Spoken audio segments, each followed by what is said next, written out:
And since the rescue mission's board members have stepped down, multiple nonprofits have been helping keep the services and the rescue mission offers to the community available.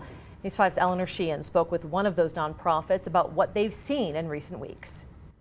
Safeside Recovery Center has been operating out of this Pueblo Rescue Mission building for a little over a year and a half, but has taken more responsibility on this month. The organization's president tells me they have seen more relapses in the past 2 weeks because of the uncertainty of the mission's future.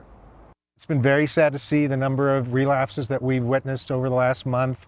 Out of that anxiety of where am I going to live if this thing falls apart. Rob Miller, first thing we do is try to give them hope.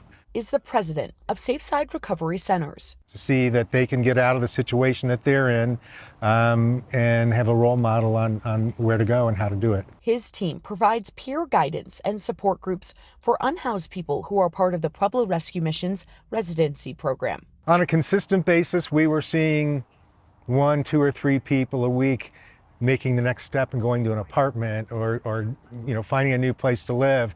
And over the last 3 or 4 weeks, it's been 1 or 2 or 3 a week, having a relapse of people who are doing pretty well. He says this past month has not been easy for people in the residency program. Really sad because, it's people you like. We've gotten to know these people. We're with them every day, all day. And we heard their fear and, had people crying, and I've gotten more hugs during this time period than I have in a long time, just from people.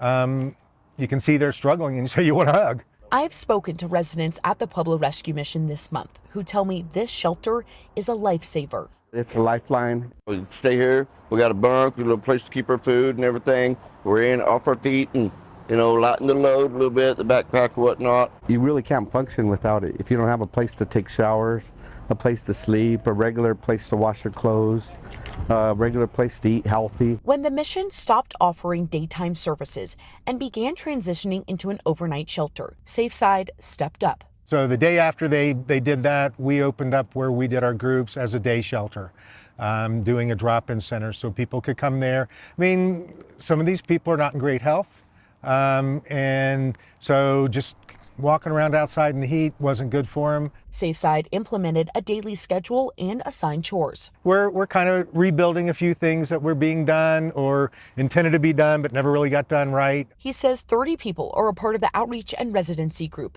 and every night around 50 people come to the mission for a meal. And what is your hope for the shelter and for just the mission going forward? I think it can be great. The city's going to take over, and they are already starting to fix some things. They're fixing some plumbing, and they're fixing some of the issues. Miller applauds the city by stepping up to take over the building. He says he hopes by 2025, another organization or entity will take over the mission completely. In Pueblo, Eleanor Sheahan, News 5.